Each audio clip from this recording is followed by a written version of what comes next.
السلام علیکم ورحمۃ اللہ وبرکاتہ۔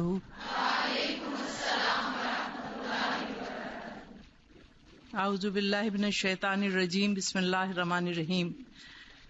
میری بہت خوش قسمتی ہے اور میں دراصل اپنے آپ کو اس قابل تو نہیں سمجھتی کہ آپ جیسے لوگوں کو مخاطب کروں، کیونکہ جیسے میں ہمیشہ آپ سے کہتی ہوں کہ میں تو اس راستے کی ایک مسافر ہوں، طالب علم ہوں، عالم نہیں ہوں، تو اس لیے دراصل جو کچھ بھی میں آپ سے کہہ رہی ہوں وہ محض ایک ذاتی تجربے کی بنا پہ کہہ رہی ہوں، اور اس لیے زندگی کے جو تجربات میں نے حاصل کیے ہیں ان سے میں سبق حاصل کرتی رہی ہوں، اور میں چاہتی ہوں کہ آپ بھی اس میں میرے ساتھ شریک ہوں اس سفر میں۔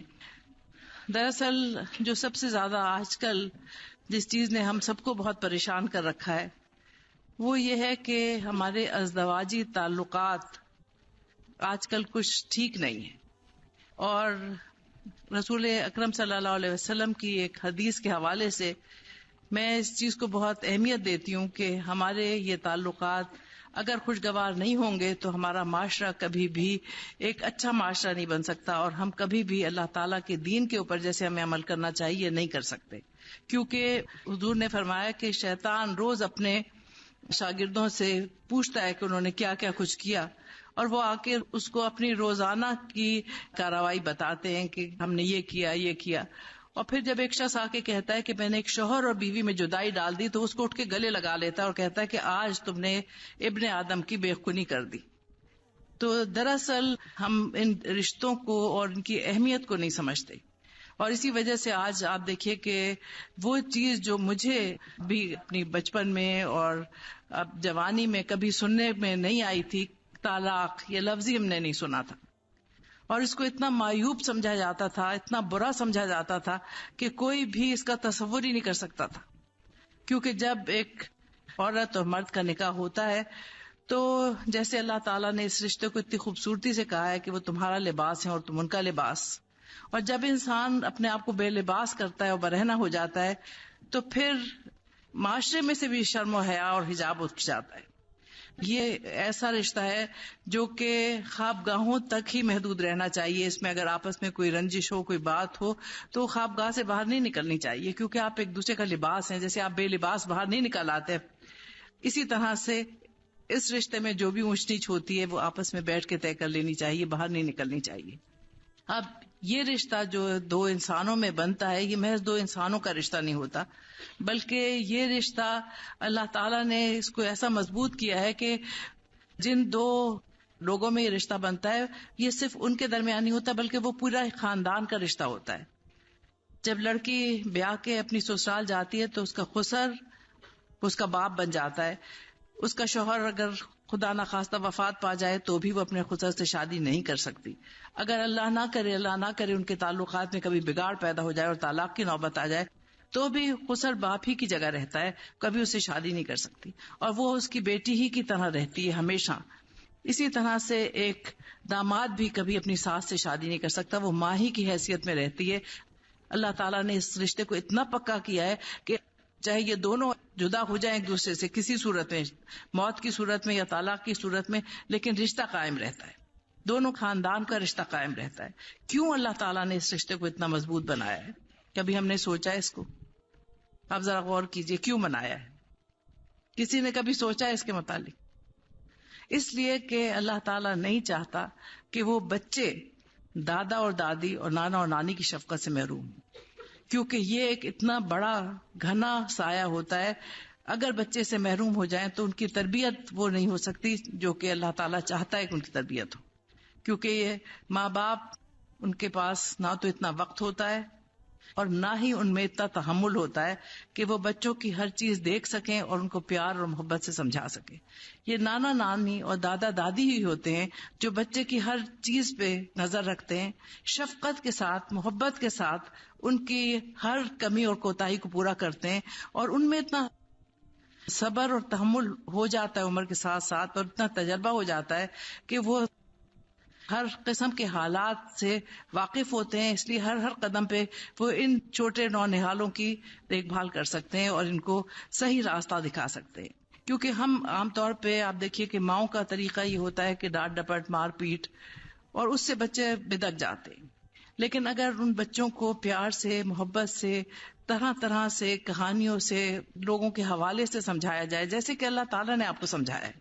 قرآن حکیم میں آپ دیکھیے کتنی شفقت سے اللہ تعالیٰ ہمیں سمجھاتا ہے، کتنی قوموں کے حوالے دیتا ہے، کتنے واقعات ہمیں بتاتا ہے، کائنات کے حوالے دیتا ہے.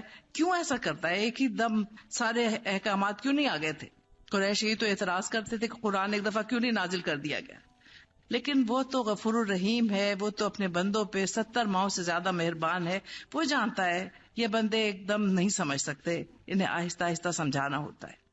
اسی طرح سے یہ بزرگ بھی جانتے ہیں، قطرہ قطرہ جب بارش اترتی ہے تو پھر وہ جذب ہو جاتی ہے. اگر ایک دم موسلادھار بارش ہوتی ہے تو آپ دیکھیں کہ پانی کھڑا ہو جاتا ہے. اسی طرح سے اگر آپ ایک بچے پہ تابڑ توڑ حملے کریں تو ظاہر ہے کہ اس کا دماغ اس کو برداشت نہیں کر سکتا. بعض دفعہ بچے بہت سرکش ہو جاتے ہیں، بعض دفعہ باغی ہو جاتے ہیں.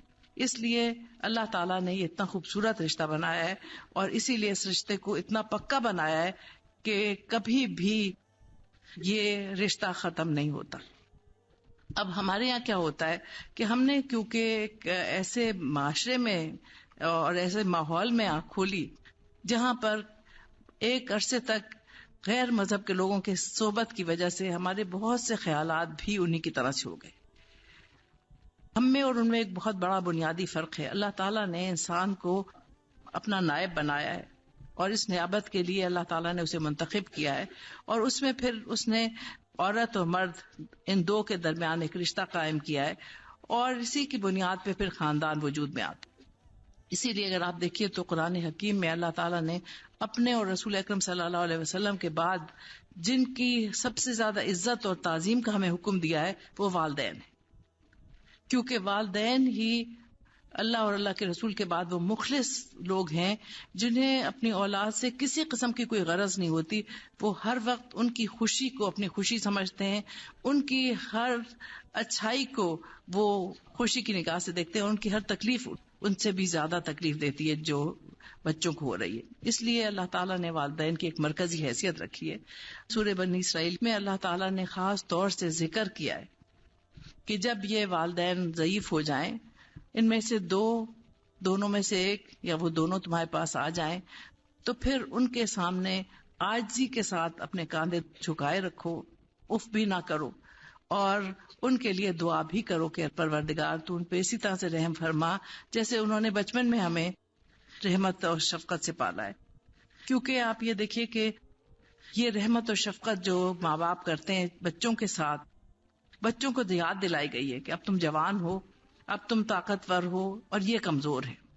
تو تم اپنا بچپن یاد کرو کہ جب تم بچے تھے تو یہ تمہارے ساتھ کیا سلوک کرتے تھے، کس طرح سے راتوں کو جاگ کے انہوں نے تمہاری پرورش کی ہے، کس طرح سے اپنا سارا آرام، اپنی ساری خوشیاں تمہاری اوپر نثار کی ہیں، کس طرح سے انہوں نے کما کے تمہارے اوپر خرچ کیا ہے. اب انہیں ضرورت ہے تو اس لیے اب تم ان کی خدمت کرو. اور پھر آپ یہ دیکھیے کہ اللہ تعالیٰ کی کتنی رحمت اور کتنی مہربانی ہے کہ یہ اس وقت ہوتا ہے، اس وقت آپ کے بوڑھے والدین آپ کے پاس آتے ہیں جب آپ ایک نہیں دو ہوتے ہیں. کیونکہ اب دو کو آپ کو سنبھالنا ہے، ساس سسر کو بھی سنبھالنا ہے، ماں باپ کو بھی سنبھالنا ہے. اس لیے اللہ تعالیٰ کسی پہ اس کی وسعت سے زیادہ بوجھ نہیں ڈالتا. دو جوان لوگ ہیں، ان کے پاس دو بوڑھے جوڑے آ جاتے ہیں. اب اگر دونوں مل کے ان کی خدمت کرتے ہیں تو پھر اپنے لیے جنت کے راستے کھولتے ہیں. کیونکہ اب والدین کو جو بوجھ سمجھا جا رہا ہے، اور جو ہم روشن خیال ترقی میں اس قدر آگے بڑھ رہے ہیں کہ والدین کے لیے آج ہم محتاج خانے کھول رہے ہیں، تو پھر آپ یہ دیکھیے کہ اس کا نتیجہ کیا ہو رہا ہے. ہماری نوجوان نسل ان بزرگوں کی شفقت سے، ان کی صحبت سے محروم ہوتی چلی جا رہی، اور اسی وجہ سے آپ دیکھیں کہ زندگی میں خوشگواری نہیں ہے. آج میں دیکھتی ہوں کہ بچیوں کی شادی ہوتی ہے اور کل وہ واپس گھر لوٹ آتی ہیں. کیوں؟ کیونکہ ہم نے ایک غلط تصور جو لیا ہے ان لوگوں سے جن سے ہمیں اچھی باتیں سیکھنی چاہیے تھی، ان سے ہم نے ہر ان کی منفی بات، بری بات تو سیکھ لیے، ان کی خوبی کوئی ہم نے نہیں اپنائی. آج اگر آپ دیکھیں تو ہماری قوم میں جو سب سے زیادہ فقدان ہے وہ وقت کا ہے. وقت کا ہمیں احساس ہی نہیں ہے. ہم 2 گھنٹے اگر تاخیر سے کہیں چلے جاتے ہیں تو ہمیں ذرا سا بھی احساس نہیں ہوتا کہ ہم نے کسی کا وقت ضائع کر دیا. ہماری ہر تقریب، ہر چیز اپنے وقت کے بہت دیر بعد شروع ہوتی ہے. یہ ساری چیزیں کیوں ہو رہی ہیں؟ کیونکہ تربیت ہی نہیں ہے، کیونکہ ہم یہ سمجھتے ہی نہیں ہیں کبھی جا کے اس وقت کا بھی اللہ کو حساب دینا ہے. اس لیے ہر چیز اگر آپ دیکھیں تو وہیں سے شروع ہوتی ہے. اگر بنیاد ہی صحیح نہیں ہوگی تو عمارت بھی صحیح نہیں ہوگی. کسی نے کہا ہے نا کہ خشت اول گر نہت معمار کج تا سریا می رود دیوار کج، کہ اگر پہلی اینٹ ایک معمار ٹیڑھی لگا دیتا ہے تو آسمان تک عمارت ٹیڑھی جاتی ہے. اسی طرح سے یہ جو بنیادی تربیت ہے اگر یہ صحیح نہیں ہوگی تو کبھی بھی انسان صحیح راستے پہ نہیں چل سکتا. اس کو صحیح راستے پہ آنے کے لیے پھر بڑی مشکلات کا سامنا کرنا پڑتا ہے. آج میں دیکھتی ہوں کہ ادھر بچیاں پیدا ہوتی ہیں اور ادھر مائیں جہیز جوڑنا شروع کر دیتی ہیں، لیکن جو اصل جہیز ان کو دینا چاہیے وہ انہیں کبھی بھی نہیں ملتا. تربیت، کس طرح سے انسانوں کے ساتھ رہنا چاہیے، کس طرح سے ہمیں دوسروں کی رائے کا احترام کرنا چاہیے، کس طرح سے ہمیں ایثار اور قربانی کا جذبہ اپنانا چاہیے. کیونکہ جس کی ہم مخلوق ہیں وہ دینے والا ہے اور دے کے خوش ہوتا ہے، اسے ہم کچھ بھی نہیں دے سکتے. اسی طرح سے جو بندہ اللہ تعالیٰ کی اس راستے پہ چلتا ہے اور جتنا وہ اللہ تعالیٰ کے بندوں کو دیتا ہے اتنا ہی اللہ تعالیٰ اس کا دامن خوشیوں سے بھر دیتا ہے، اتنا ہی اسے زندگی میں امن اور سکون ملتا ہے. ہم ہر وقت لینے کی فکر میں رہتے. ہر ایک انسان جو ہے آج ہاتھ پھیلائے کھڑا ہے کہ اس کی جھولی میں کچھ ڈال دیا جائے، وہ کسی کو دینے کے لیے تیار نہیں ہے. اپنا وقت، اپنا خوشی، اپنی راحت کچھ بھی قربان کرنے کے لیے تیار نہیں. لیکن اگر زندگی میں انسان کوئی مرتبہ چاہتا ہے تو جیسے کسی نے کہا ہے کہ مٹا دے اپنی ہستی کو اگر کچھ مرتبہ چاہے کہ دانہ خاک میں مل کے گل و گلزار ہوتا ہے. ایسے نہیں آپ ایک کوئی بیج زمین کے اوپر بکھیر دیجئے کچھ پیدا نہیں ہوتا.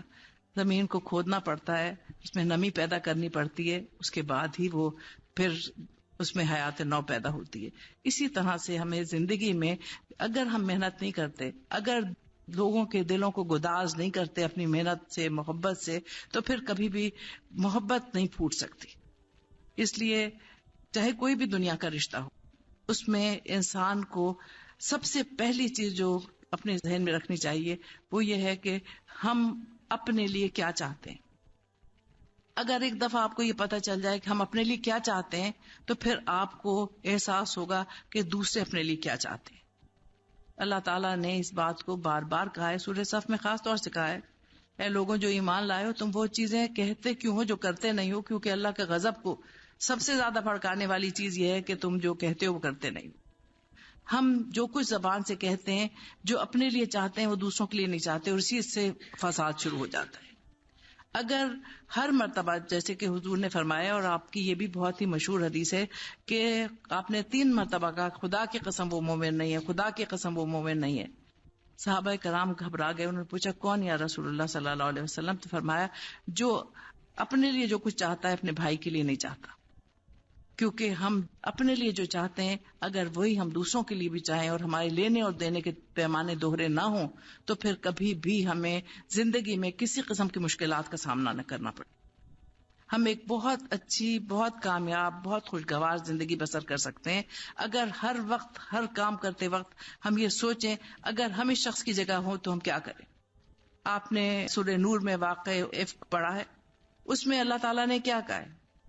یہ نہیں کہا کہ تم نے حضرت عائشہ سے اچھا گمان کیوں نہیں کیا. کیا کہا ہے؟ تم نے اپنے آپ سے حسن ظن نہیں کیا. ہم جب کسی کو بھی اپنے پیمانے میں تولتے ہیں تو ذرا اپنے آپ کو بھی ایک دوسرے پردے میں رکھ کے دیکھیں، ہم کیا ہیں، ہم کیا چاہتے ہیں، ہم کیسے انسان ہیں. ہم دوسرے انسانوں کے لیے تو فوراً فیصلے کرنے لگتے ہیں، فوراً ہم قضا کی کرسی پہ بیٹھ جاتے ہیں، لوگوں کے اوپر فوراً فتوے صادر کرنے لگتے ہیں، لیکن اس آئینے میں کبھی ہم اپنا چہرہ نہیں دیکھتے. اور یہی وجہ ہے کہ جس کی وجہ سے ہمیں مستقل پریشانی لاحق رہتی ہے. اگر ہم دیکھیں کہ ہم خود کیسے ہیں اور ہم کیا چاہتے ہیں، کیا چیز ہے جو ہمیں دکھ دیتی ہے، کیا چیز ہے جس سے ہم کو خوشی ہوتی ہے، تو ہم دوسروں کی خوشیوں کا، دوسروں کے دکھوں کا ادراک کر سکتے ہیں. اس لیے یہ جو سسرالی تعلقات ہیں جن کا مجھ سے کہا گیا کہ آپ سے میں بات کروں، دراصل یہ انسانی تعلقات ہیں. سسرال والے بھی ہمیں جیسے انسان ہوتے ہیں. اب میں تو عجیب عجیب الفاظ سنتی ہوں کہ مجھے لڑکیوں کی باتیں میں بعض دفعہ سنتی ہوں تو میں نے ان کو کہتے ہوئے سنا سسرائیلی آ رہے ہیں بروزن اسرائیل. اب جب پہلے سے یہی خیال ہوگا آپ کا تو آگے جا کے کیا ہوگا؟ آپ تو ان سے پھر چومکھی لڑنے کے لیے تیار ہو جاتے. ہماری شادیاں جو ہوتی ہیں اس میں بغیر گانوں کے شادیاں نہیں ہو سکتی، اور گانے کیا ہوتے ہیں جس میں پورے وقت سسرال والوں کی مذمت کی جا رہی ہوتی ہے، اور لڑکی کے دل میں یہ بٹھایا جا رہا ہوتا ہے کہ ان سے بڑھ کے تمہارے کوئی دشمن نہیں. جہاں آپ دیکھیے کہ ایک بچی اپنے میکے میں اپنے والدین کے ساتھ اپنے بہن بھائیوں کے ساتھ کتنے عرصے رہتی ہے. ہمارے یہاں عام طور پہ 20-21 سال کی عمر میں شادیاں ہو جاتی ہیں، کسی کی بہت دیر میں شادی ہوئی تو چلیے 25-26 سال کی عمر میں، 30 سال کی عمر میں ہو گئی، لیکن پھر ساری زندگی تو اس کو ان لوگوں کے ساتھ بسر کرنی ہے جہاں اب وہ بیاہ کے جا رہی ہے. اب وہ ہے اس کا اصل خاندان، اور وہ ہے اس کا اصل مقام، اس کا اصل گھر. اگر اس گھر میں وہ چین اور سکھ سے نہیں رہ سکتی، اگر اس گھر والوں کو وہ اپنا دشمن سمجھتی ہے، تو پھر زندگی کیسے گزر سکتی ہے؟ آپ خود ہی خیال کیجئے کہ جب ایک لڑکی یہ دل میں خیال لے کے جائے میں اب دشمنوں کے نرغے میں جا رہی ہوں، مجھے وہاں جا کے ہر وقت ان کے ساتھ مقابلہ کرنا ہے، ہر وقت ایک جنگ کی سی کیفیت برپا رہنی ہے، تو سارے ہتھیار میں لے کے چلوں. سب سے پہلا ہتھیار کیا ہوتا ہے کہ اسے اس کی سہیلیاں، اس کی ہمجولیاں اسے کہتی ہیں دیکھو سسرال میں جا کے کبھی انہیں اپنا نہ سمجھنا، وہ کبھی نہیں اپنے ہو سکتے، اس لیے الگ تھلگ رہنا. اگر تم نے ایک گلاس پانی خود جا کے پی لیا تو سمجھو کہ ساری عمر چولہا جھونکو، لہذا ہمیشہ مانگو. اگر تم نے اپنی کسی نند کو اپنا کوئی دوپٹہ یا کوئی کپڑا دے دیا تو پھر سمجھو کہ تمہارا سارا جہیز اس کے پاس چلا گیا. یہ اس قسم کی باتیں میں بہت سنتی ہوں.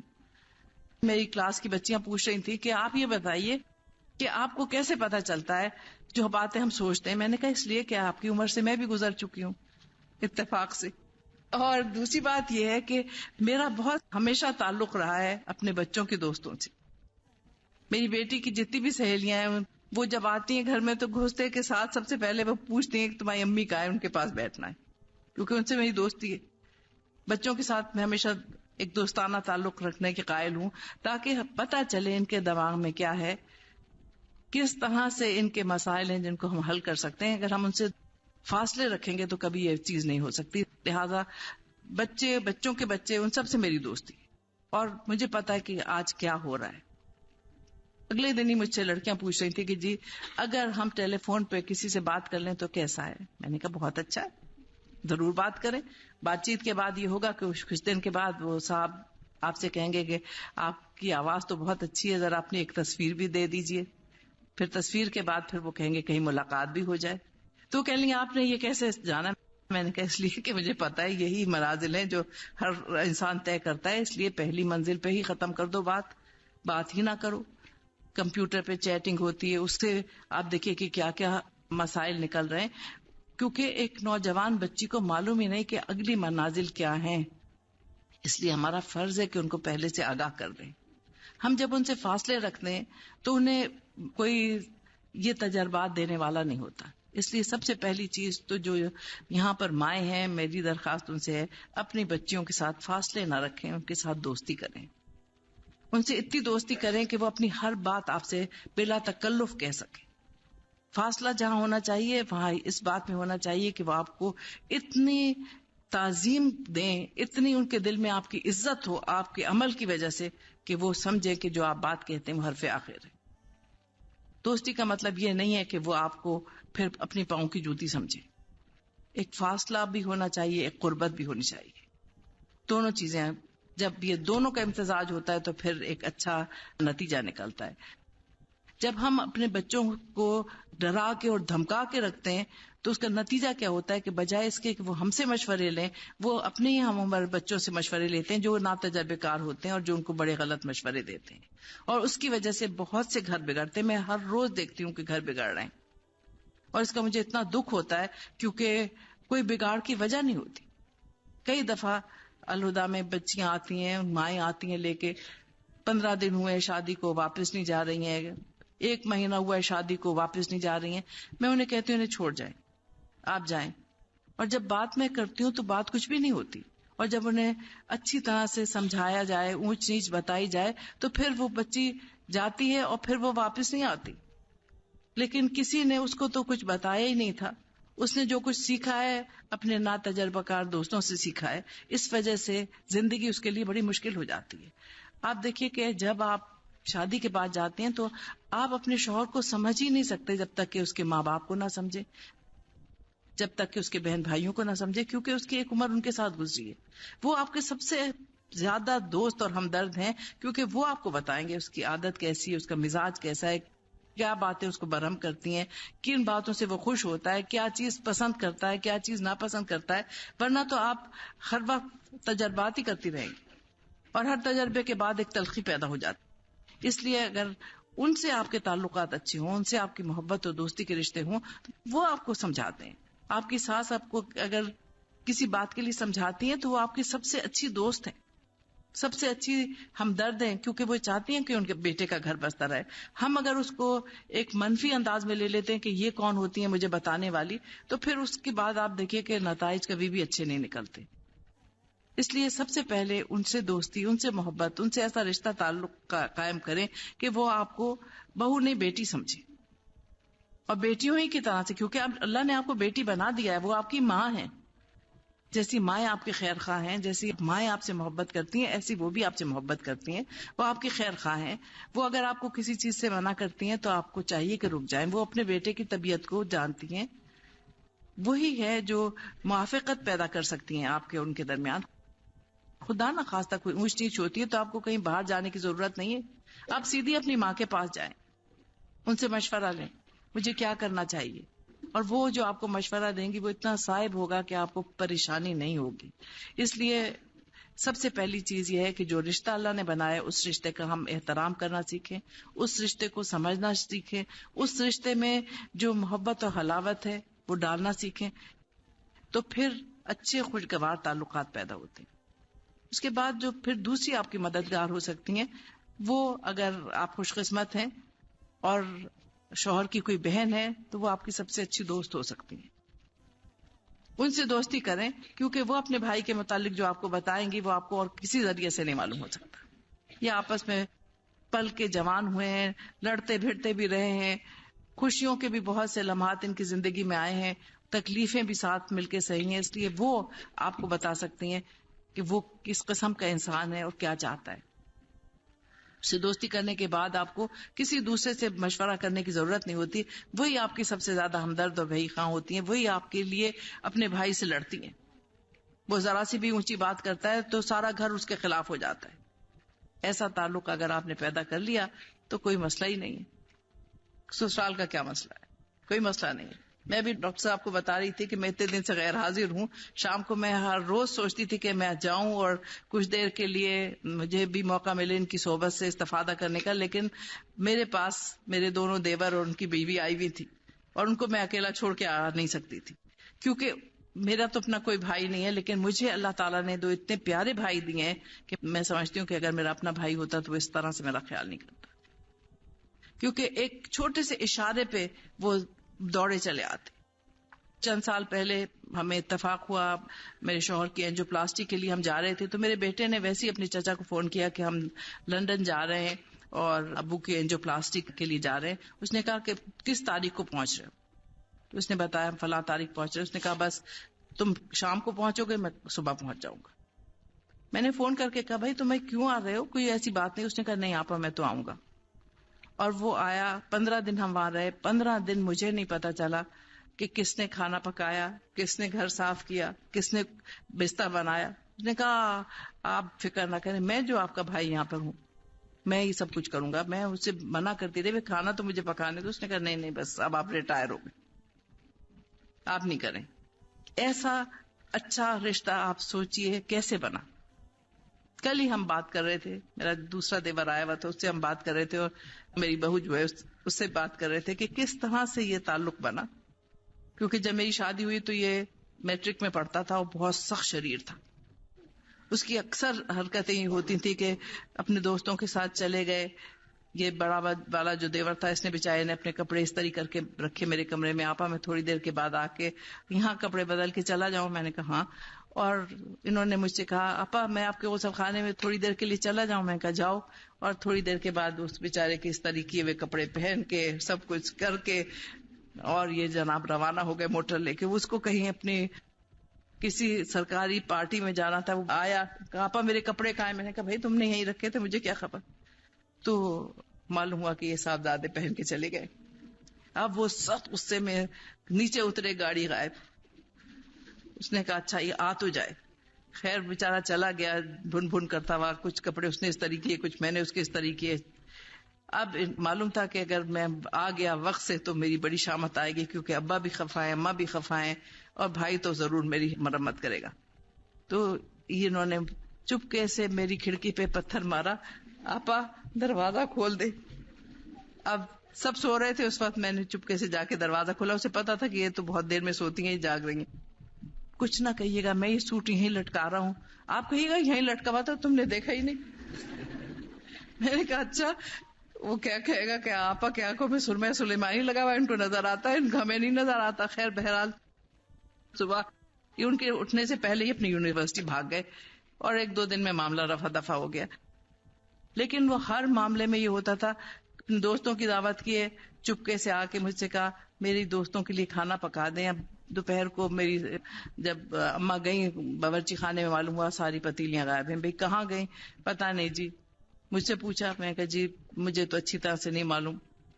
معلوم ہوا شام کو واپس آ گئے کہ ان کے دوستوں کی دعوت ہوئی, کس نے پکائی, کیسے ہوا, مجھے کیوں نہیں پتا چلا. میرے خسر نے مجھے چپکے سے بلا کے کہا تھا کہ بھائی اس کے دوستوں کی دعوت ہے, اس کو تم پکا دو, اور اماں کو نہ بتانا, وہ بہت خفا ہوں گی. اس طرح کی چیزوں سے اب یہ ہوا ہے کہ وہ بچے, میرے دونوں والدین ساس اور خسر تو اللہ کو پیارے ہوئے, لیکن میرے گھر کو وہ اسی طرح سے سمجھتے ہیں جیسے ان کا اپنا گھر ہے. اسی طرح سے آتے ہیں, اسی طرح سے رہتے ہیں, اتنی محبت کرتے ہیں. تو آپ چھوٹی چھوٹی چیزیں کر کے اتنی زیادہ محبتیں مل جاتی, اتنا بڑا خاندان آپ کا اپنا ہو جاتا ہے, اور وہ سب آپ سے محبت کرتے ہیں. جتنے بھی ان کے خاندان کے افراد ہیں سب کے ساتھ ایسی محبت کے تعلقات ہیں. کبھی کسی کی کوئی چھوٹی موٹی ایسی معمولی سی چیزیں جو اللہ تعالیٰ کسی اور کے ذریعے سے کرا دیتا آپ کر دیں, تو آپ دیکھیے کہ کیسے ہی آپ کے اپنے بن جاتے ہیں. آپ کے اپنے بہن بھائیوں سے زیادہ محبت کرنے والے, اپنے والدین سے زیادہ شفقت کرنے والے بن جاتے ہیں یہی, جنہیں ہم اپنا دشمن بنا لیتے ہیں اپنی تھوڑی سی کمزرفی کی وجہ سے. اس لیے اگر آپ چاہتے ہیں کہ آپ کا ایک اچھا ازدواجی رشتہ قائم ہو, تو سب سے پہلے رشتہ قائم کیجیے اپنے سسرال کے ساتھ, کیونکہ وہ ہے گھر جس میں آپ کو ساری عمر رہنا ہے. ان کے ساتھ اگر آپ کے تعلقات اچھے ہیں تو پھر آپ کا شوہر کچھ بھی نہیں کر سکتا. وہ تو بیچارہ پریشان ہو جاتا ہے, کیونکہ سارے ووٹ آپ کے حق میں پڑتے. جب کبھی بھی رائے شماری ہوتی ہے وہ بیچارہ خالی ڈبہ لیے کھڑا ہوتا ہے, کچھ نہیں ہوتا اس میں. اور دوسری طرف یہ ہوتا ہے کہ جب ہمارے خاندان میں رائے شماری ہوتی تو اس کا ڈبہ بھرا ہوا ہوتا ہے, ہمارا بالکل خالی پڑا ہوتا ہے, کیونکہ ایک ایسا تعلق قائم ہوتا ہے کہ وہ اپنی سسرال کو اپنا لیتا ہے اور آپ اپنی سسرال کو اپنا لیتے ہیں, اور پھر یہ دونوں خاندان ایک ہو جاتے ہیں. پھر ان میں اتنی ہم آہنگی, اتنی محبت پیدا ہو جاتی ہے, ان کا دکھ سکھ, ان کی خوشیاں, ان کی راحتیں سانجھی ہوتی ہیں. میں آپ کو بتاؤں کہ میری بہنوئی کا آپریشن ہوا تو میرے یہی دیور نے 6 ہفتے ان کی اتنی خدمت کی, برفیں پڑی ہوئی تھیں. آپ کو پتا ہے کہ امریکہ میں کتنی زبردست برف پڑتی ہے. اس حالت میں 3 چکر اس نے اسپتال کے لگائے, اور جب وہ ٹھیک ہوئے تو اس نے کہا آپ کہیں اور نہیں جائیں گے, 6 ہفتے آپ میرے گھر میں ہی رہیں گے. وہ ان کے پاس 6 ہفتے رہی میری بہن اور میں بہنوئی, اور انہوں نے کہا کہ ہمیں تو ایسے ہی لگا کہ ہم اپنے بھائی کے گھر رہ رہے ہیں. اتنی محبت سے ان دونوں میاں بیوی نے ہمیں رکھا. تو آپ یہ دیکھیے کہ ایک ذرا سی آپ کی محبت کی وجہ سے اتنی محبتیں آپ کو مل جاتی ہیں, اتنے لوگوں کو آپ کی ذرا سی محبت کی وجہ سے اتنے لوگوں کو محبتیں مل جاتی ہیں, ایک خاندان بن جاتا ہے. ان میں آپس میں ایسی ہی محبت کے رشتے قائم ہو جاتے ہیں کہ پھر وہ معلوم ہی نہیں ہوتا کہ یہ خاندان کوئی جدا خاندان ہے. ایک دوسرے کی محبت, ایک دوسرے کی تکلیف, ایک دوسرے کی ہمدردی, یہ سب کچھ آپ پیدا کر سکتے ہیں اپنی تھوڑی سی ایثار اور تھوڑی سی قربانی کے ساتھ. اور یہ ایثار اور قربانی ہے اس قابل کہ اس کو کیا جائے. اور اس سے جو کچھ آپ کو پھل ملتے ہیں اس درخت سے وہ بہت میٹھے ہوتے ہیں. اس لیے سسرال کے رشتوں کو اپنا رشتہ بنانا جو ہے یہی سب سے بڑا کمال ہے. ہم جو قرآن کے پڑھنے والے ہیں, مجھے بعض دفعہ بہت سخت تکلیف ہوتی ہے جب میرے پاس یہ شکایتیں آتی ہیں, جی آپ دیکھیے یہ قرآن تو پڑھتی ہیں لیکن یہ تو انسانی تعلقات ہی ٹھیک نہیں رکھتی.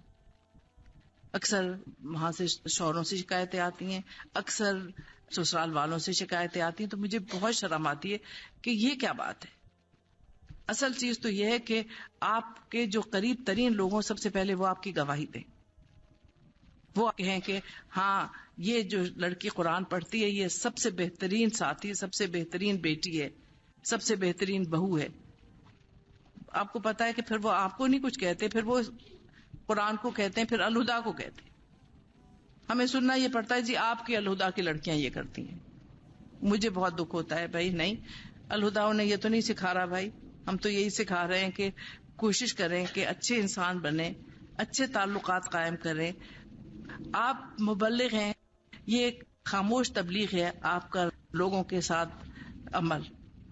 جب آپ لوگوں کے ساتھ اچھے ہوتے ہیں تو لوگ پوچھتے ہیں یہ آپ نے کہاں سے سیکھا, اور جب آپ کہیں کہ آپ نے یہاں سے سیکھا ہے تو ہم اللہ تعالیٰ کا شکر ہم کرتے ہیں کہ شکر ہے اللہ تعالیٰ ہم نے بھی کچھ کر دیا. کیونکہ اصل میں آپ دیکھیے کہ کردار سازی سب سے بڑا کارنامہ ہے رسول اکرم صلی اللہ علیہ وسلم کا. آپ کے پاس جو بھی آیا کندن بن گیا. اس لیے اگر ہم اللہ تعالیٰ کا دین پڑھتے ہیں یا پڑھاتے ہیں تو سب سے پہلی چیز یہ ہے کہ ہم اپنے کردار کو درست کریں, اپنے اخلاق کو درست کریں, اپنے معاملات کو درست کریں. اگر یہ ہم درست نہیں کرتے تو سمجھیے کہ ہم ایک منفی پروپیگنڈا کر رہے ہیں اسلام کے خلاف, کیونکہ لوگ یہ سمجھتے ہیں کہ پڑھ کے لوگ ایسے ہو جاتے ہیں. اکثر مجھے یہ شکایت ملتی ہے کہ یہ لوگ بڑے ہی سخت ہو جاتے ہیں, ان کے رویے بڑے سخت ہو جاتے ہیں, ان میں کوئی لچک نہیں ہوتی کسی کے لیے, کسی کو معاف نہیں کرتے ہیں, یہ ہمیشہ دوسروں کے اوپر بہت جلدی ججمنٹ کرنے والے ہیں. خدا را یہ نہ کریں. خاص طور سے اپنے شوہروں کے متعلق, اپنے سسرال والوں کے متعلق آپ کے رویے یہ نہیں ہونے چاہیے. ان کے ساتھ آپ کا رویہ ایسا ہو کہ وہ کہیں کہ جو بھی اللہ تعالیٰ کا کلام پڑھتا ہے وہ اتنا نرم ہو جاتا ہے, اتنا گداز اس کے دل میں پیدا ہو جاتا ہے کہ وہ کسی کے ساتھ کوئی زیادتی کر ہی نہیں سکتا, کسی کے ساتھ اس کا رویہ منفی ہو ہی نہیں سکتا. کیونکہ دنیا میں دو ہی رویے ہیں, مثبت اور منفی. مثبت رویہ مومن کا ہے, منفی رویہ شیطان کا ہے. جب بھی کبھی دل میں کوئی اس قسم کا منفی رویہ یا خیال آئے تو فوراً ہی سوچئے کہ یہ شیطان ہے جو آپ کو انسانوں سے کاٹنے کی کوشش کر رہا ہے. فوراً اللہ تعالیٰ سے توبہ کر کے اپنے قدم واپس لوٹا لیں, اس راستے پہ نہ چلیں. کیونکہ جتنی بھی پازیٹیو چیزیں ہیں اسی کی وجہ سے زندگی میں انسان کو کامیابیاں حاصل ہوتی ہیں. جتنے نیگیٹو ایٹیچیوڈز ہیں وہی دنیا میں اور آخرت میں تباہی کا باعث بنیں گے. اس لیے کہ اللہ تعالیٰ نے آپ کو ہمیشہ مثبت رویہ سکھایا ہر چیز میں. اس نے نشاندہی کی ہے قرآن پاک میں ہر منفی رویے کی. کسی کے متعلق بدگمانی کرنا, کسی کے لیے دل میں برا خیال رکھنا, حسد کرنا, کسی کے متعلق یہ سوچنا کہ وہ اچھا انسان نہیں. کیونکہ ہر ایک انسان میں اللہ تعالیٰ نے کوئی خوبی رکھی ہے. یہ ہماری برائی ہے کہ ہمیں دوسروں کی خوبیاں نظر نہیں آتی. ہم اپنی برائیاں دوسروں پہ ڈال رہے ہوتے ہیں جب کسی کو برا سمجھ رہے ہوئے. دراصل جب ہم اپنے اندر جھانک کے دیکھیں تو ہمیں اپنی برائیاں نظر آتی ہیں. اچھا کام کرنے کے لیے, اچھا انسان بننے کے لیے ایک ہی گر ہے, ہمیشہ دوسروں کی نیکیاں یاد رکھیں, دوسروں کے احسانات کو کبھی نہ بھولیں, ان کے چھوٹے سے چھوٹے احسان کو بھی ہمیشہ یاد رکھیں, اس کا ذکر بھی کرتے رہیں, اور اپنی بڑی سے بڑی بھلائی کو بھول جائیں کیونکہ وہ آپ نے اللہ کی خاطر کی ہے, کسی انسان کی خاطر نہیں کی. جب آپ کام صرف اللہ کی خاطر کریں, جب آپ اپنے شوہر کو اللہ کی خاطر خوش رکھیں, جب آپ اپنی ساس سسر کی اللہ کی خاطر ان کی خدمت کریں, جب آپ اپنی سسرال کے ہر انسان سے اس لیے محبت کریں کہ اللہ تعالیٰ نے رشتہ آپ کا جوڑ دیا ہے, تو پھر آپ خود دیکھیں گی کہ آپ کو کتنا نفع کا سودا ہوگا. نقصان ہمیں اس وقت ہوتا ہے جب ہم ہر چیز کو ایک دوسرے پیمانے سے ناپتے ہیں, ہم اپنی برائیاں دوسروں کے کھاتے میں ڈال دیتے ہیں. ہمیں اپنا رویہ تو نظر نہیں آتا کہ ہم نے کیا کیا ہے, دوسروں کی برائی ہمیں نظر آنے لگتی ہے. اس لیے اللہ تعالیٰ کی جو ایک تاکید ہے سورہ مدثر کی ایک بڑی پیاری سی چھوٹی سی آیت ہے، فلا تمنن تستکثر، بھلائی اور نیکی اور اچھائی اس لیے نہ کرو کہ کثرت کے ساتھ لوٹا دی جائے. کثرت کے ساتھ تو اللہ تعالیٰ آخرت میں لوٹائے گا. اس کی محبت میں آپ کریں گے تو آپ کو کبھی بھی سوچیں گے بھی نہیں، بلکہ جب بھی کوئی اللہ تعالیٰ ایسا موقع دیتا ہے، اگر آپ صرف ایک چیز سوچے کہ دنیا کے 5.5 ارب لوگوں میں سے اللہ تعالیٰ نے مجھے چن لیا اس کام کے لیے، مجھے موقع دیا ہے، میں یہ کام کر دوں، ورنہ اتنے اور تھے کسی اور کو موقع دے دیتا. آپ یہ سوچیں کہ آپ کو اس نے موقع بھی دیا، آپ کو وسائل بھی دیے، آپ کو کام کرنے کی توفیق بھی دی. اب بجائے اس کے کہ وہ شخص آپ کا شکر گزار ہو، آپ کو اللہ کا شکر گزار ہونا چاہیے. مالک تو نے مجھے چنا اس چیز کے لیے، میں تو اس قابل بھی نہیں تھی. تو پھر آپ دیکھیں کہ آپ کا رویہ ہی بالکل مختلف ہو جائے گا. جب بھی آپ کسی کے لیے کوئی کام کریں گی اللہ کی محبت میں، اس خیال سے کہ اللہ نے آپ کو منتخب کیا ہے، پھر آپ دیکھیں کام کتنا آسان ہو جاتا ہے. شیطان ہمارے لیے جو اس کو مشکل بناتا ہے وہ صرف اس لیے کہ وہ کہتا ہے کیا ساری دنیا میں ہی رہ گئی اس مصیبت کے لیے. یہ رویہ جب انسان کا ہو جاتا ہے تو اس کو بہت تکلیف ہوتی ہے، پھر ساری عمر تکلیفیں اٹھاتا رہتا ہے. اس لیے جیسے کسی نے کہا ہے کہ اگر کوئی برائی ڈھونڈنی ہو تو اپنے اندر ڈھونڈے. ہمارے اندر کوئی تو برائی ہوگی جس کی وجہ سے لوگ ہمارے ساتھ ایک منفی رویہ رکھتے. کچھ تو ایسی بات ہم نے بھی کی ہوگی نا جس کی وجہ سے لوگوں کا رویہ ہم سے ایسا ہو گیا. اگر ہم نہیں کوئی برائی کر رہے، اگر ہم کسی کو تنگ نہیں کر رہے، ہماری وجہ سے کسی کو تکلیف نہیں پہنچ رہی، تو کوئی ایسا نہیں ہے کہ آپ کو تکلیف دے. یہ شیطان ہمیں راستے سے ہٹانے کے لیے ہر وقت دشمنیاں ڈالتا ہے ہمارے درمیان. اس لیے جب بھی آپ کے دل میں کسی کی طرف سے کوئی رنجش پیدا ہو تو سب سے پہلے اپنا معائنہ کریں. رنجش کہاں سے شروع ہوئی ہے، کیوں ہوئی ہے، کس کو مجھ سے غلط فہمی ہوئی ہے. اس میں کوئی حرج نہیں ہے کہ اگر آپ کو معلوم ہو کہ کسی کی آپ سے ذرا سی رنجش ہے تو اس سے جا کے پوچھ لیں آپ کیوں مجھ سے برگشتہ ہیں، کیا بات ہے، کس چیز سے خفا ہیں، منا لیں جا کے، 2 قدم آپ بڑھا لیں. انتظار میں نہ بیٹھے رہیں کہ کوئی آپ کی طرف 2 قدم بڑھائے. تو پھر آپ دیکھیں کہ زندگی کتنی آسان ہو جاتی ہے، بہت اچھی خوشگوار زندگی گزرتی ہے. میں بہت دفعہ دیکھتی ہوں لوگ کہتے ہیں بہت سخت ہمیں غصہ ہے اس لیے کہ ہم کو ہائی بلڈ پریشر ہے، ہر ایک کے اوپر قہر بن کے برستے رہتے ہیں. بھائی ٹھیک ہے ہائی بلڈ پریشر ہوگا آپ کو، لیکن دوسروں کا بلڈ پریشر کیوں ہائی کرتے ہیں؟ میں ہمیشہ یہی کہتی ہوں کہ 27 سال سے مجھے ہائی بلڈ پریشر ہے، لیکن مجھے تو سمجھ میں نہیں آتی کہ اس میں غصہ کیوں آتا ہے. غصے کی تو بات ہی کوئی نہیں ہے. اس میں دوسروں کا کیا قصور ہے؟ آپ نے کوئی بے اعتدالی کر رکھی ہے نا جس کی وجہ سے بلڈ پریشر آپ کا چڑھا ہوا ہے، تو دوسروں کا تو نہ چڑھائیں. اس لیے اگر ایک خوشگوار مسکراہٹ ہے جو دوسروں کی ساری غصے کو ختم کر دے. اس لیے اگر آپ کسی سے پیار سے محبت سے بات کرتے ہیں تو فوراً ہی رنجشیں مٹ جاتی ہیں. حضور نے کہا تھا کہ صدقے کیا کرو، اور کسی بدو نے کہا تھا کہ یا رسول اللہ صلی اللہ علیہ وسلم صدقہ کرنے کے لیے ہمارے پاس تو کچھ بھی نہیں ہوتا. آپ نے فرمایا تھا ایک کھجور ہی صحیح. اس نے کہا بعض دفعہ کھجور بھی نہیں ہوتی. آپ نے کہا ایک گھٹ پانی ہی صحیح. اس نے کہا وہ بھی بعض دفعہ نہیں ہوتا. آپ نے کہا ایک اچھی مسکراہٹ ہی صحیح. اس کی تو کوئی قیمت نہیں ہے. اگر آپ ایک اچھی مسکراہٹ کسی کو دیتے ہیں، پیار سے کسی کی طرف دیکھتے ہیں، تو آپ کو واپسی میں تیوری نہیں ملتی. واپسی میں بھی چاہے وہ ناراض ہی ہو مسکراہٹ ہی دینی پڑتی اس کو. اس لیے سسرال والوں کے ساتھ مسکراہٹوں کا تبادلہ ہونا چاہیے، ہر وقت تیوری پہ بل نہیں رکھنا چاہیے. اگر آپ نے ان کو اپنا لیا تو وہ بھی آپ کو یقیناً اپنائیں گے. اگر آپ نے ان کی دلداری کی تو یقیناً وہ بھی آپ کی دلداری کریں گے. تو اس لیے کوئی اتنے مشکل تعلقات نہیں ہے کہ جن کے متعلق میں آپ کو بتاؤں کہ یہ بہت مشکل تعلقات ہیں، ان کو جوڑنے میں بہت مصیبت اٹھانی پڑے گی. نہیں، بہت آسان ہے اور بہت آسانی سے آپ ان کو اپنا سکتے ہیں. اور صرف آپ ہی نہیں اپنا سکتے بلکہ پورا خاندان آپ کا انہیں اپنا سکتا ہے. آپ کی اس تعلق کی وجہ سے وہ آپ کے خاندان والوں کو بھی بڑے عزیز ہو جاتے ہیں، بڑے پیار کے رشتے ان کے بھی قائم ہو جاتے ہیں. کیونکہ جب وہ یہ دیکھتے ہیں کہ ہماری بچی ان سے خوش ہے، ہماری بچی کے یہ خیال کرنے والے ہیں، تو وہ ان سے خود بخود محبت کرنے لگتے ہیں. دونوں طرف یہی بات ہوتی ہے.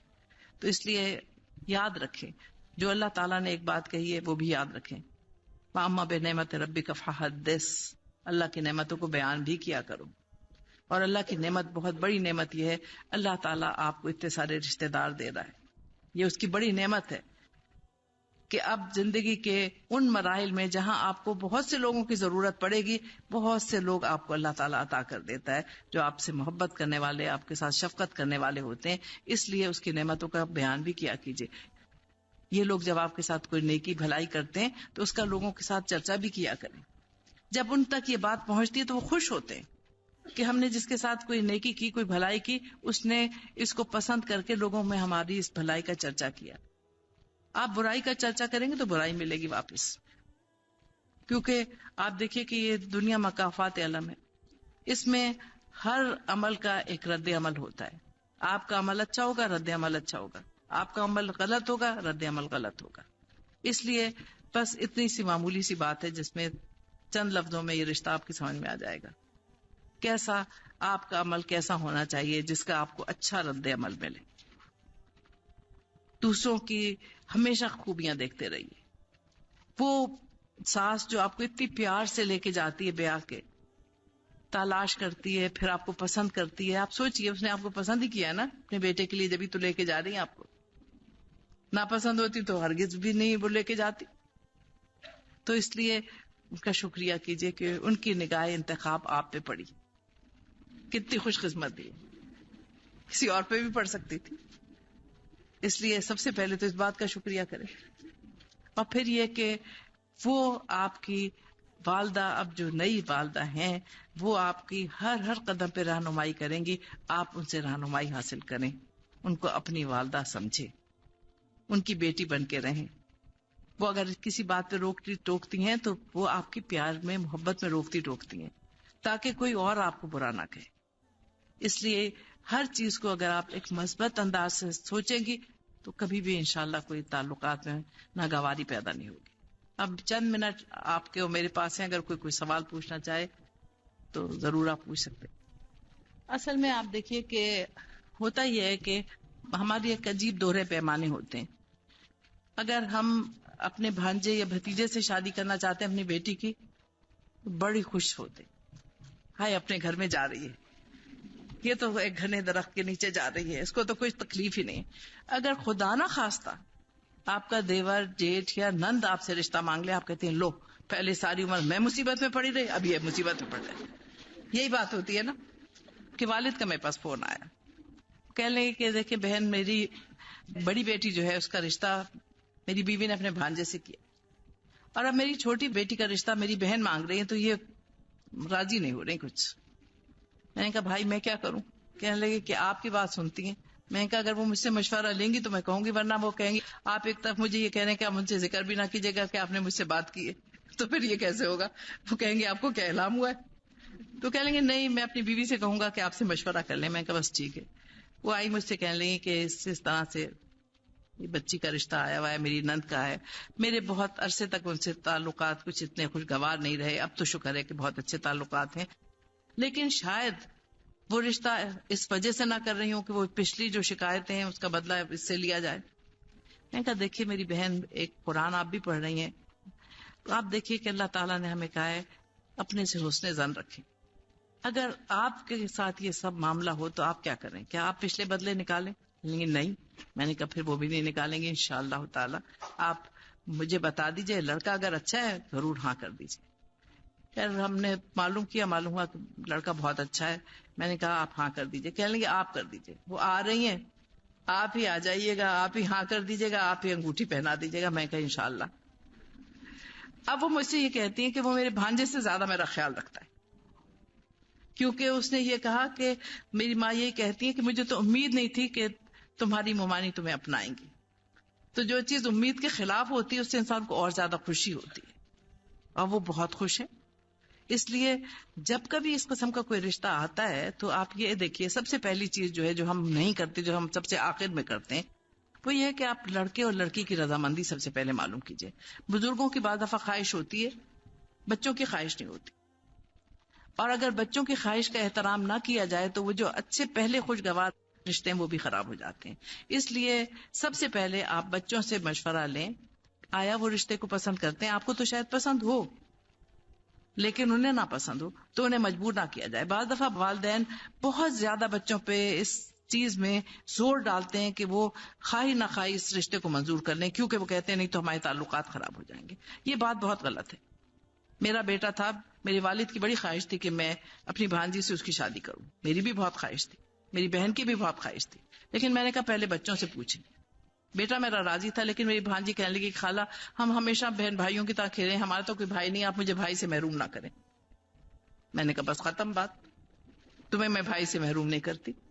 اس کے لیے جب رشتہ آیا تو میری بہن نے مجھے بلایا کہ حالانکہ تم مجھ سے چھوٹی ہو لیکن ہم تمہیں بڑا سمجھتے ہیں، اس لیے تم ان کا جواب دو. اس کی شادی میں نے خود کھڑے ہو کے کرائی، اس کی سب چیزیں بنوائی، سب کچھ کیا. سب مجھے کہتے تھے ہائے ہائے تم تو کہتی تھی کہ مجھے یہ بچی پسند ہے، میں اپنے بیٹے کے لیے لوں گی. میں کب میری بیٹی کو یہ نہیں پسند تھا تو میں کیوں اس کو مجبور کروں، وہ بھی تو میری بیٹی ہے. اب جہاں وہ خوش رہے گی وہ میرا بیٹا ہے، اور اس لیے وہ میرا داماد جب بن کے آئے گا تو مجھے بہت خوشی ہوگی، کیونکہ ہم بچوں کی خوشی چاہتے ہیں. ہم نے اپنی زندگی گزاری، ہماری شادی تو نہیں ہو رہی کہ ہم اپنی خوشی ان کے اوپر ٹھوسیں. تو اس لیے یہ ضرور دیکھنا چاہیے. آپ کو بتاؤں کہ میں اس لیے یہ بات کہہ رہی ہوں کہ میری ایک بیچاری بچی ہے جو میرے پاس آج کل پڑھ رہی ہے، وہ روز تقریباً ہر 10-15 دن کے بعد آ کے میرے پاس روتی ہے کہ میری والدین مجھے مجبور کر رہے ہیں کہ میں اپنے چچا زاد بھائی سے شادی کروں، حالانکہ میں بالکل اس سے شادی نہیں کرنا چاہتی، کیونکہ اس کے اور میرے خیالات بالکل مختلف ہیں. وہ بالکل پڑھا لکھا نہیں ہے، میں نے اتنا پڑھ لیا ہے، میں اسے کبھی اپنے برابر نہیں سمجھوں گی. لیکن اس کے والدین نہیں مان رہے. اب اگر یہ رشتہ ہو گیا تو آپ مجھے بتائیے کہ یہ کیسے گزرے گی. اس لیے والدین کو بھی میں ضرور درخواست کروں گی. آج سے 49 سال پہلے 49 سال پہلے میری شادی ہوئی تھی، اور اس وقت آپ سوچئے 49 سال پہلے میرے والد اور والدہ نے 3 سال تک وہ لوگ آتے جاتے رہے، اور جب ہم ان سے اچھی طرح سے مانوس ہو گئے پھر میری دادی نے مجھ سے پوچھا یہ لوگ تمہیں پسند ہیں؟ میں نے کہا ہاں اچھے لوگ ہیں. انہوں نے کہا بھائی لڑکا مجھے پسند ہے. میرے والد نے میرے شوہر کو دیکھا بھی نہیں تھا. میں نے اپنی والدہ سے کہا اماں آپ فیصلہ کریں کیونکہ آپ بزرگ ہیں. انہوں نے کہا بس مجھے بہت پسند ہے لڑکا، میں نے دیکھ لیا، تمہیں کیا دیکھنے کی ضرورت ہے. انہوں نے کہا ٹھیک ہے اماں آپ نے دیکھ لیا ٹھیک ہے. اب پسندیدگی ہماری دادی کی کس وجہ سے تھی آپ سوچیے. کہ مجھے انہوں نے کہا کہ بیٹی میں تجھ سے پوچھ رہی ہوں، اور میں نے کہا ہے تمہارے باپ سے کہ میں پوچھوں گی. ہماری تمہاری دوستی ہے، ہماری دادی سے بہت دوستی تھی. پھر ہماری تمہاری دوستی، اب تم بتاؤ تمہیں میں نے لڑکا دکھا دیا ہے، شکل صورت کا بھی بہت اچھا ہے، قد بھی لمبا ہے، تمہارے دادا کا بھی بہت لمبا تھا، اور نام امین ہے جو میرے دادا کا نام تھا، تو دونوں بڑے اچھے لوگ تھے، اس لیے تم اس سے شادی کر لو. اور آپ دیکھیے کہ یہ اتنے سال گزر گئے. اللہ کا بہت شکر ہے، میں ان کو ہر وقت دعائیں دیتی ہوں کہ انہوں نے بہت ہی اچھے شخص کے ساتھ میرا یہ تعلق جوڑا تھا. ہم ہمیشہ بہت زیادہ ایک دوسرے کے ہر کام میں شریک رہیں، اور ہم واقعی ایک دوسرے کے شریک زندگی رہیں. اور یہ زندگی اتنی اچھی اس لیے گزری ہے کہ ان کے گھر والوں سے ہمارے تعلقات اتنے شگفتہ رہے، اتنی محبت کے تعلقات رہے. تو اس لیے میں ہمیشہ یہ مشورہ دوں گی والدین کو کہ اگر آج سے اتنے سال پہلے والدین اس طرح سے بچوں کے رشتے کرتے تھے، اور جو اب تک ان کو ہم ہر وقت دعائیں دیتے ہیں جنہوں نے ہمیں اتنے خوشگوار رشتے میں جوڑا تھا. اس لیے ناگواری کے رشتے نہ کریں اور دوہرے پیمانے نہ رکھیں. آپ اپنے لیے جو چاہتے ہیں، کیا وہ خواتین جو اب مائیں ہیں کیا وہ یہ پسند کرتی تھی کہ ان کی مرضی کے بغیر انہیں کہیں جھونک دیا جائے؟ اگر نہیں تو پھر اپنی بچیوں کے ساتھ یہ زیادتی نہ کریں. صرف تعلقات 2-4 دن میں ٹھیک ہو جائیں گے. اگر آپ انکار کر دیں گے 2-4 دن ناراضگی رہے گی، جا کے گلے میں ہاتھ ڈال کے پیار کر کے منا لیں، بس قصہ ختم، بجائے اس کے کہ ساری عمر روتے گزر جائے. کے ساتھ کیا معاملہ کرنا چاہیے؟ وہ بیوی کو انسان ہونے کا حق بھی نہ دے، استعمال کی چیز سمجھے اور بس. اصل میں مشکل یہ ہے کہ آج کل پڑھے لکھے ہونے کے باوجود ہم لوگ یہ نہیں دیکھتے کہ ہم اپنی بچیوں کے رشتے کہاں کر رہے ہیں. سب سے پہلے ہمیں دیکھنا چاہیے کہ جس لڑکے سے ہم اپنے بچی کی شادی کر رہے ہیں اس کا اپنے والدین کے ساتھ، اپنے بہن بھائیوں کے ساتھ کیا رویہ ہے، اس کے دل میں عورت کا کتنا احترام ہے. اگر وہ شخص عورت کا احترام نہیں کرتا، اگر وہ شخص اللہ تعالیٰ کے دین کو نہیں سمجھتا اور اللہ تعالیٰ کے حق ادا نہیں کرتا، تو پھر بندوں کے حق نہیں ادا کرے گا. اصل میں آپ دیکھیے کہ کفالت اللہ تعالیٰ نے یہ ذمہ داری مرد پہ رکھی ہے. ایک عورت چاہے کروڑ پتی بھی ہو تو اس کو اللہ تعالیٰ نے ذمہ دار نہیں بنایا کہ وہ اپنے گھر کا خرچہ خود اٹھائے، یہ شوہر کی ذمہ داری ہے. اور حضور نے جب کہا کہ تم میں سے اچھا کون ہے تو آپ نے کہا جو اپنے گھر والوں پہ اچھا خرچ کرتا ہے. تو یہ تربیت اگر اس لڑکے کی نہیں ہوئی بھی تو مجھے بڑا افسوس ہے ان خاتون کے اوپر جن کے ساتھ یہ معاملہ پیش آ رہا ہے. اللہ تعالیٰ ان کی مدد کرے اور اللہ تعالیٰ توفیق دے، پیار سے محبت سے، کبھی اس طرح سے نہیں کہ اس کو یہ خیال ہو کہ آپ شاید اس کے اوپر طعنہ کس رہی ہیں. اچھی طرح سے ایسی چیزیں ایسی باتیں اس کے سامنے رکھیں جس سے اس کو اپنی ذمہ داریوں کا احساس ہو. کیونکہ آپ یہ دیکھیں کہ اگر ایک انسان کو یہ احساس ہوتا ہے کہ ہم اپنی بیویوں کے معاملے میں اللہ تعالیٰ کے سامنے جواب دہ ہیں. رسول اکرم صلی اللہ علیہ وسلم کی ہمارے پر بے حد مہربانیاں ہیں. اللہ تعالیٰ کا ہمارے اوپر بہت زیادہ کرم ہے، ہم اس کا شکریہ ہی نہیں ادا کر سکتے. کیونکہ سب سے پہلا داغ جو ہمارے ماتھے پہ سے اللہ تعالیٰ نے دھویا ہے وہ یہ ہے کہ عورت شیطان کی چیلی ہے. ہر مذہب میں عورت کو قصوروار ٹھہرایا گیا اس بات کا کہ اس نے جنت سے نکلوایا تھا، آدم کو اس نے کھلوایا تھا وہ پھل. اللہ تعالیٰ نے جب یہ کہہ دیا دونوں ہی کو ڈگمگایا تھا شیطان نے، تو وہ کلنک دھل گیا. یہ اللہ کی مہربانی ہے کہ اس نے عورت کو اس بلند مقام پہ رکھا. وہ اس کی بندوں کی خالق ہے، اس سے اس کی مخلوق پیدا ہو رہی ہے، اس لیے اسے اللہ تعالیٰ نے ماں کی عظمت دی ہے. اور ایک شخص جو عورت کی عزت نہیں کرتا یقیناً وہ ماں کی بھی عزت نہیں کرتا. جن ماؤں نے اپنے بچوں کی یہ تربیت نہیں کی مجھے افسوس ہے کہ انہوں نے پھر اپنا فرض ادا نہیں کیا. کیونکہ یہ ابتدائی تربیت ہے جو ایک بچے کی ماں کرتی ہے، ہر عورت کی عزت کرو کیونکہ عورت قابل عزت چیز ہے. اللہ نے اس کی عزت کی ہے. قرآن حکیم میں اللہ تعالیٰ نے ماؤں کا درجہ بیان کیا ہے. اس لیے ان کے حقوق جو ادا نہیں کرتا، حضور نے کہا ہے کہ آخرت میں ان کا وکیل ہوں گا، میں ان کا مقدمہ اللہ کے سامنے پیش کروں گا. کیا یہ مرد ڈرتے نہیں ہیں؟ جس کے وکیل رسول اللہ صلی اللہ علیہ وسلم ہوں گے وہ کیسے مقدمہ ہارے گا؟ اب صبر بھی کریں، اللہ تعالیٰ سے اس کے لیے دعا بھی کریں. اور ایک چیز میں نے دیکھا ہے کہ ہر چیز محبت سے پگھل جاتی ہے. اگر وہ آپ کے ساتھ منفی رویہ اختیار کرتا ہے اور آپ کا رویہ مثبت ہو تو آہستہ آہستہ، مجھے یاد ہے میری دادی ایک نصیحت مجھے کرتی تھی کہ بیٹی اگر پتھر پہ بھی ایک ایک قطرہ ٹپکتا رہے تو اس میں بھی سوراخ ہو جاتا ہے. انسان تو انسان ہے. تو نفرت کا جواب نفرت سے نہ دیجیے، منفی رویے کا جواب منفی رویے سے نہ دیجیے. آپ اللہ کے ہاں سرخرو ہو کے جائیے، آپ اس کے حق ادا کیجیے. اگر وہ آپ کی حق تلفی کر رہا ہے اللہ تعالیٰ کے ہاں جا کے پیش ہونا ہی ہے. اس لیے یہ دنیا ہی سب کچھ نہیں ہے. اور انشاءاللہ اگر آپ نے اپنا رویہ درست رکھا تو مجھے امید ہے کہ وہ ٹھیک ہو جائے گا. کوئی ایسی مایوسی کی بات نہیں.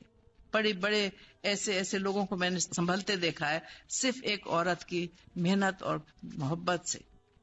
محبت بہت چیزوں کو بدل ڈالتی ہے. یقین محکم، عمل پہم، محبت فاتح عالم. اب پہم عمل کرتی رہیے، پہم اپنی محبت کا اظہار کرتی رہیے، اس کی خدمت کرتی رہیے، اس کا خیال کرتی رہیے. دیکھیں کیسے نہیں بدلتا، بدلے گا انشاءاللہ. بعض اوقات جو کچھ ہم خود کرنا چاہ رہے ہوتے ہیں لوگوں کی باتوں میں آ کر ہم اس سے رک جاتے ہیں. میری شادی کے بعد میرا دل چاہتا تھا کہ اپنی چیزیں سسرال میں شیئر کروں، لیکن رشتہ دار اور دوستیں بالکل مخالف تھی اور میں نہ سمجھی بلکہ بے وقوفی میں نیکی کے اس موقع کو گنوا بیٹھی. اب کر لیں، کوئی بات نہیں. موقع ہر وقت آتے رہتے، موقع کبھی نہیں جاتا. آپ یہ یاد رکھیں، جب بھی آپ کو موقع ملے نیکی کر لیں. اور ایک چیز جیسے میں نے آپ سے پہلے بھی عرض کی تھی، دوستوں کے مشورے پہ مت چلیں. کیونکہ آج کل جو دوست ہیں مجھے افسوس سے کہنا پڑتا ہے ان کی بھی کوئی تربیت نہیں ہے، اس لیے وہ بھی آپ کو پٹڑی سے ہی اتارتے ہیں. اور میں نے کتنے ہی گھر برباد ہوتے دیکھے دوستوں کے اور بہنوں کے مشوروں سے. اس لیے ہمیشہ یاد رکھیے، میں ہمیشہ ہر بچی کو ایک نصیحت کرتی ہوں، آپ کو جب کوئی خدا نہ خواستہ کوئی مسئلہ ہو تو آپ نہ تو اپنی والدہ سے اس کا ذکر کریں، نہ اپنی بہنوں سے ذکر کریں. پہلے تو آپ خود ہی اسے سمجھنے کی اور سلجھانے کی کوشش کریں، پھر کسی ایسے شخص کے پاس جائے جو غیر جانبدار ہو، جو غیر جانبداری سے آپ کا مسئلہ سن کے آپ کو صائب رائے دے سکے. کیونکہ جب بھی ہم اپنا کوئی مسئلہ کسی کو بتاتے ہیں تو اس میں بہت مبالغہ ہوتا ہے. ہم دوسرے کی تو بہت شکایتیں کرتے ہیں اور اپنا ایک لفظ بھی ہم بالکل اچھے ہیں اور بہت دوسرا برا ہے. یہ بات کبھی نہیں ہوتی. دونوں ہاتھوں سے تالی بجتی ہے. کہیں نہ کہیں تو ہم میں بھی کوئی خامی ہوتی ہے نا جو گڑبڑ ہوتی ہے. اس لیے ہمیشہ کسی ایسے شخص کے پاس جائیں جو غیر جانبدار ہو, جو سمجھدار ہو, جو آپ کو صائب مشورہ دے. کتنے میں نے دیکھا ہے کہ گھر بن جاتے ہیں اگر کسی ایسے بندے کے پاس جائیں. میری اپنی بچی کی دوستیں ہیں, ان کو مسئلے جب ہوتے ہیں وہ سیدھے میرے پاس آتے ہیں. کئی دفعہ یہاں نہیں بھی تھی, وہ گئی بھی تھی اپنا پڑھنے کے لیے, تب بھی وہ میرے پاس آتی تھی. ان کی ایک بچی تھی تقریباً طلاق پہ اس کی نوبت آئی بھی تھی. جب میرے پاس آئی اور میں نے جب اس کو سمجھایا تو اب ماشاءاللہ خوش ہے. وہ مجھے ہر دفعہ آگے کہتی ہے شکر ہے میں آپ کے پاس آئی تھی. کیونکہ آپ یہ دیکھیے کہ کبھی بھی ایسے شخص کے پاس نہ جائیں جو آپ کی ہاں میں ہاں ملائے. اس کے پاس جائیں جو آپ کو آئینہ دکھائے. سوال یہ ہے کہ بعضوں کا سسرال کے ساتھ بیک گراؤنڈ کے فرق کی وجہ سے یہ خاندان زیادہ پڑھا لکھا ہے دوسرا ان پڑھ ہے, اس اختلاف سے مینٹل انڈرسٹینڈنگ نہیں ہوتی. میں رسپیکٹ بھی کرتی ہوں, خدمت بھی کرتی ہوں, لیکن ان کی عادات بعض اوقات برداشت نہیں ہوتی. ایسے میں مجھے کیا کرنا چاہیے؟ وہی بات ہے کہ یہ آپ کا کوئی قصور نہیں ہے. جب والدین رشتے کرتے ہیں تو حضور نے بھی کہا ہے کہ اپنے کف میں شادی کرو. یعنی دیکھیے مال و دولت الگ چیز ہے, وہ تو ایک آنی جانی چیز ہے اور اس کو کبھی نہیں دیکھنا چاہیے. کیونکہ میں اپنے معاملے میں دیکھتی ہوں کہ میرے والد نے پوچھا بھی نہیں تھا کہ میرے شوہر کی کیا آمدنی ہے. ہمارے پاس کچھ بھی نہیں تھا, بس 600 روپے تنخواہ آتی تھی جس میں سے کٹ کٹا کے ہمارے پاس 200 روپے بچتے تھے. لیکن ہم نے بڑی اچھی زندگی گزاری ہے, اللہ کا بہت شکر ہے. لیکن خیالات کی ہم آہنگی تھی, خاندانوں میں بہت مناسبت تھی, ہمارے طور طریقے بہت ایک دوسرے سے ملتے جلتے تھے, اس لیے وہ ایڈجسٹمنٹ مجھے نہیں کرنی پڑی. اب جب آپ اپنی بچیوں کی شادی کرتے ہیں تو یہ ان کے ساتھ بڑی زیادتی ہے کہ آپ ایسے خاندانوں میں بچیوں کی شادی کریں جہاں مناسبت نہ ہو. ہم صرف اس لیے شادی کر دیتے ہیں کہ شادی کرنی ہے. ہم یہ نہیں دیکھتے کہ یہ بچی جسے ہم نے ایک خاص انداز سے پالا ہے, یہ پودا وہاں اگے گا بھی یا نہیں اگے گا. کیونکہ آپ کسی جگہ پر بھی ایک درخت لگاتے ہیں تو دیکھتے ہیں کہ آب و ہوا کی مناسبت ہو, اور یہ مناسبت دیکھنی چاہیے. خیر اب جو بھی ہوا, اب آپ کی اس میں خوبی یہ ہے کہ آپ ان لوگوں کو اپنے معیار پہ لے آئیں. آپ لا سکتی ہیں. میں نے اپنی والدہ کو دیکھا تھا, وہ دہلی سے آئی تھی, نہایت مہذب, آپ کو پتا ہے وہاں کا حال, اور بیاہ کے وہ آئی تھی ایک اتنی جگہ پر کہ جہاں پر تہذیب اور تمدن دور سے بھی نہیں گیا تھا. صرف میری دادی پڑھی لکھی تھی, باقی سارے گنوار لوگ تھے, جہاں پر صفائی کا کوئی تصور ہی نہیں تھا. لیکن آپ یہ دیکھیے کہ اس ماحول میں, میری دادی بھی اسی ماحول میں آئی تھی بیچاری, وہ بھی پڑھی لکھی خاتون تھی, اور اس جگہ کوئی پڑھا لکھا نہیں تھا. میری دادی ہمیشہ مذاق کرتی تھی کہ تمہارے دادا عین سے انار لکھا کرتے تھے. اور پھر ان کی صحبت کی وجہ سے ان کو اتنا شوق ہوا. ان کی جب میں جا کے لائبریری دیکھتی تھی تو حیران رہ جاتی تھی کہ کیا نایاب کتابیں ہیں, اور جو ان کے اس کے اوپر نوٹس ہوتے تھے کہ کس طرح سے انہوں نے ان کے اندر پڑھنے کا ذوق پیدا کیا. پھر ان کی ایک بھتیجی تھی, اور میری دادی میں اور دادا میں تقریباً 35 سال کا فرق تھا, کیونکہ پہلے ان کی پھوپھی سے ان کی شادی ہوئی بھی تھی, اور پھر ان کی اولاد نہیں ہوتی تھی, تو اس لیے 2 شادیاں اور کرنے کے بعد جب نہیں اولاد ہوئی تو پھر انہوں نے ان کے دادا سے درخواست کی. تو انہوں نے کہا کہ میری یتیم پوتی ہے, بس میرے پاس تو یہی سرمایہ ہے, تم اگر اس سے شادی کرنا چاہتے ہو تو کر لو. عمر کا اتنا تفاوت تھا, یہ 13 سال کی تھی جب ان کی شادی ہوئی, اور 13 سال کی عمر میں آپ یہ دیکھیں کہ دیوان حافظ, دیوان صاحب, ان کو ازبر یاد تھا. ذہین خاتون تھی, بہت شوق اور ذوق تھا پڑھنے کا. لیکن انہوں نے اس ماحول میں آ کے کیا کیا, دیہاتی بالکل اجٹ ماحول تھا, وہاں پر آ کے انہوں نے یہ کیا کہ سب سے پہلے انہوں نے شوہر کی بھتیجی تھی, وہ ان سے عمر میں کوئی 6 سال بڑی تھی, ان سے دوستی کی, انہیں اپنے ساتھ ملایا, انہیں پڑھایا, ان کے ساتھ مل کے کتابیں پڑھتی تھی. وہ دونوں پھر سہیلیاں بن گئی. وہ ہر وقت ان کے ساتھ, ان کا جو علمی ذوق تھا اس تسکین ملتی تھی, انہیں پڑھاتی تھی, پڑھتی تھی. اس کے بعد پھر انہوں نے یہ کیا کہ جتنی گاؤں کی لڑکیاں تھیں وہ سب آ کے ان سے قرآن مجید پڑھتی تھی, ساتھ ساتھ ان کو پکانا بھی سکھاتی تھی, ان کو بہت عمدہ کاٹتی تھی, کاٹنا بھی سکھاتی تھی. اور اس طرح سے اس ماحول میں انہوں نے اپنے لیے کتنی خوبصورت جگہ بنا لی. 29 سال کی عمر میں وہ بیوہ ہو گئی. لیکن انہوں نے میرے والد کی پرورش کی. میرے چچا سال کے تھے جب ان کے والد فوت ہوئے. ان دونوں بیٹوں کی پرورش کی, پوری جائیداد کا انتظام کیا, اور اس ماحول میں رہ کے انہوں نے بدل دیا بالکل اس ماحول کو. لوگوں میں پڑھنے کا ذوق پیدا کیا. جن لڑکیوں کو پڑھایا انہوں نے اپنے اپنے گھروں میں لڑکیوں کو پڑھانا شروع کیا. اور آپ یہ دیکھیے کہ انہوں نے گھر بنوایا. پہلے مٹی کے گھروں میں یہ لوگ رہتے تھے, پھر انہوں نے وہاں مکان بنوائے, میرے دادا نے, ان کے بھائی نے, اور بیچ میں مسجد بنائی. اس میں انہوں نے درس نظامی کا انتظام کرایا اور وہاں پر پڑھتے تھے. آپ سوچئے کہ وہ گاؤں جس کی آبادی تقریباً 2,500-3,000 ہزار تھی, اس میں 500 حفاظ تھے. آج کراچی کی بہت سی مسجدوں میں ہمارے گاؤں کے حافظ تراویاں پڑھاتے ہیں. ایک خاتون بہت کچھ کر سکتی. اصل آپ کا تو امتحان اس وقت شروع ہوتا ہے نا, آپ اچھے عمدہ جگہ پہنچ جائیں تو پھر تو کوئی بات ہی نہ ہوئی نا. وہاں جا کے انہیں آپ کچھ بنا دیں پھر بات ہوئی. تو اس لیے یہ بات میں نہیں مانتی, کیونکہ میرا اپنا تجربہ بالکل مختلف ہے. بدل ڈالتے ہیں آپ لوگوں کو. اب میں آپ سے اجازت چاہتی ہوں. اللہ تعالیٰ آپ سب کو خوش رکھے. السلام علیکم ورحمۃ اللہ وبرکاتہ. ویڈیو کے نیچے سبسکرائب کے بٹن پہ کلک کریں, بیل کے آئیکن پہ کلک کیجیے تاکہ ہر نئی ویڈیو کی نوٹیفیکیشن